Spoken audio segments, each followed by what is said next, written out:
Shavua Tov, everybody. I'm Rolene Marks. This is the Israel Brief, brought to you as always by Lay of the Land. And Israel is besieged with a whole host of wonderful and interesting characters. But no, I'm not talking about the political spectrum. I'm talking about the Harry Potters and the Elsas and all the creative costumes that are getting ready for the Festival of Purim. More about that on tomorrow's broadcast.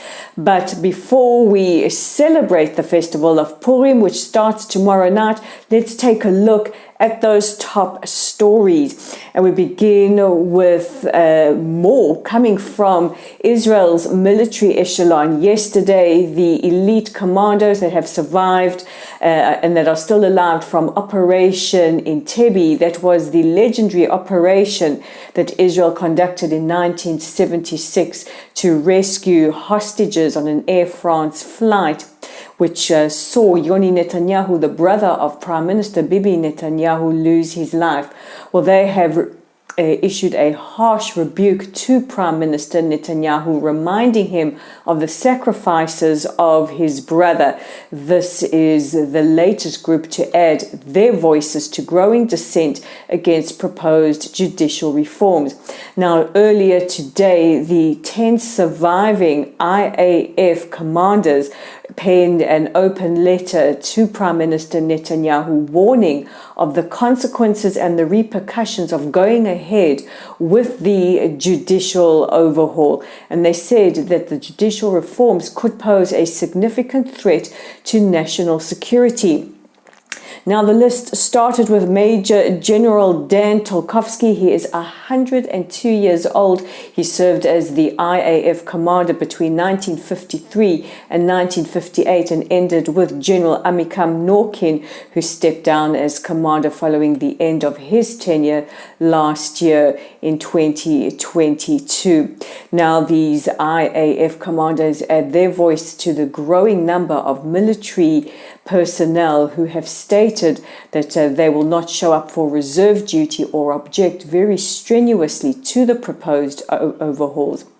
Meanwhile, former Defense Minister Benny Gantz urged reservists not to boycott work should these reforms going through, saying that paramount is the security of the country. However, he understands and supports their frustrations.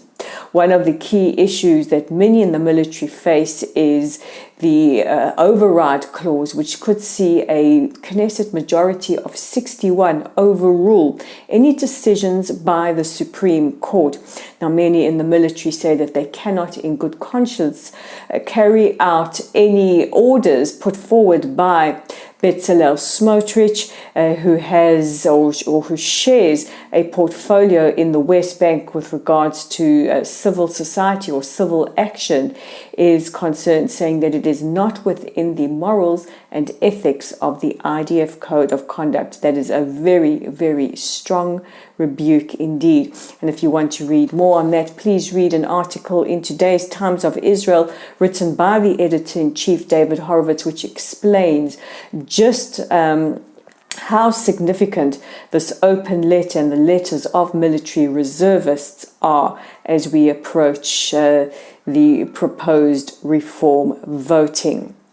Now, while we're on the subject of the proposed judicial overhaul, Saturday night saw the largest gathering of protesters outside Yariv Levin's house here in Modi'in. He is the justice minister who is pushing forward with these proposals. There was a significant crowd, and experts believe that between 250 to 400,000 protesters converged on Tel Aviv to express their disdain. Meanwhile, the foreign ministers of Lithuania and Germany have expressed their concerns about the proposed judicial overhaul, and Australia's two major Jewish bodies, the Executive Council for Australian Jewry and the Zionist Federation of Australia, have said, it is with the deepest and unconditional love that we express our concerns about proposed judicial reforms, as well as the possible changing of certain religious laws. And we will be following these stories as this whole issue moves on. Now we go to the United Kingdom, and Buckingham Palace have confirmed that oil that will be used in the coronation of King Charles III and Queen Camilla on the 6th of May has been blessed in Jerusalem. The olive oil, which was harvested from olive trees grown on the Mount of Olives and pressed in the Monastery of Ascension, which is where the king's late grandmother, Princess Alice, has been laid to rest. Now, Princess Alice has been declared a righteous amongst the nations for her role in helping to save a Jewish family during the Holocaust. The oil was then blessed in the Church of the Holy Sepulchre in Jerusalem, which shows the significant ties that the king, who is also the head of the Church of England, has to the city of Jerusalem.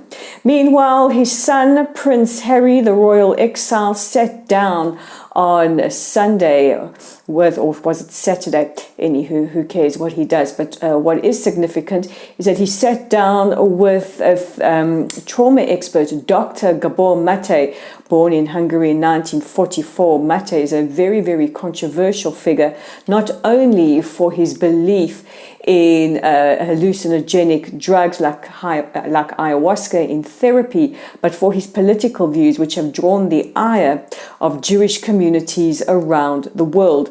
Mate has said that he is anti-Zionist, and he compared the brave Jews of the Warsaw Ghetto uprising to Hamas. Yes, he said that the brave Jews of the Warsaw Ghetto uprising were the same as Hamas, and that they too used tunnels. He also has gone on to stand up for avowed anti-Semites, Roger Waters and Jeremy Corbyn. We avow them as anti-Semites. They, of course, deny vehemently that they are. I just want to remind Dr. Mate that maybe he needs to lay off the hallucinogenics and maybe take some time to visit with maybe the Ganeles family, or the Paley family, or the Yaniv family, or the people of Sderot and surrounds, just to get an indication about their trauma as a result of Hamas terror. Anyway, Rabbi Avraham Koop of the Simon Wiesenthal Center has expressed his disdain, saying that Mate does not fit in with 99% of world Jewry's opinions on Israel, and asked the question. He wants to know who is advising Prince Harry. Well, Rabbi, we want to know the answer to that question as well. The Prince and Mate have been reached for comment, and so far have not commented on this. And finally, still staying in Hungary, the Israeli media reported on Friday that Hungary will be moving its embassy from Tel Aviv to Jerusalem. This follows a statement by Viktor Orban. He is the president of Hungary.